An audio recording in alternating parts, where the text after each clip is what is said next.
So today's day 3 of the survey week for Project H3, which is Home, Health, Hope. And it's basically an innovative grassroots intervention for the issue of chronic homelessness, where we go out into the streets of targeted business districts and neighborhoods and communities and really comb the streets and try to conduct surveys with people who are living and sleeping on the streets to determine what their medical conditions are. The first 2 days we stopped at that camp, and both days missed seeing anybody there. We thought it had been abandoned, but we just saw a guy named Felix who didn't want to participate, but it's good to know that he's there. We know his name. We can send a professional outreach worker to that spot at this time of day, knowing that he's there, and see if we can engage him for services outside of our project.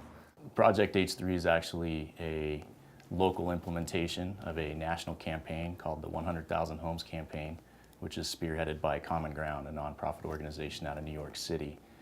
We hope when we're finished we can, through the use of a vulnerability index, take the results and actually rank order the people that we meet.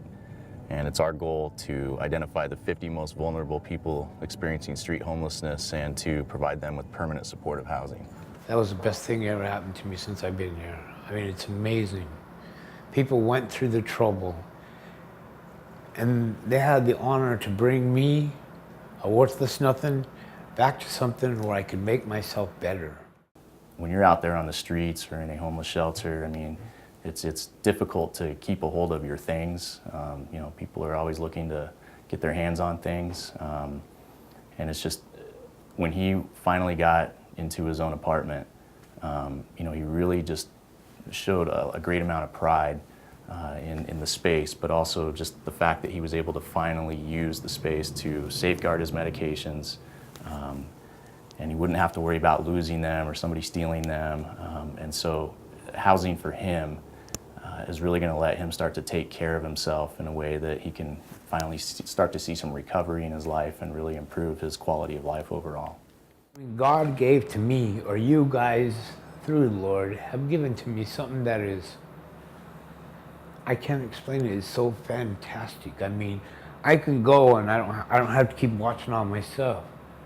It's always there. I come back and I look around. I don't know, at first I was really suspicious, because I look around and everything's the same. I'm going, well, this must be right.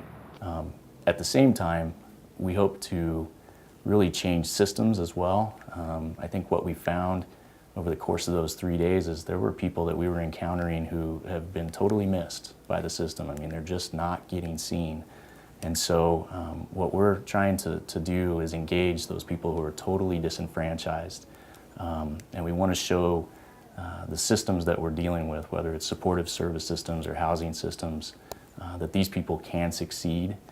They just need to change the way that they do business slightly to accommodate the fact that these people have some very, very serious challenges. But it's, you know, it's the right thing to do. And to save lives and change systems simultaneously, I think it's going to be quite an accomplishment.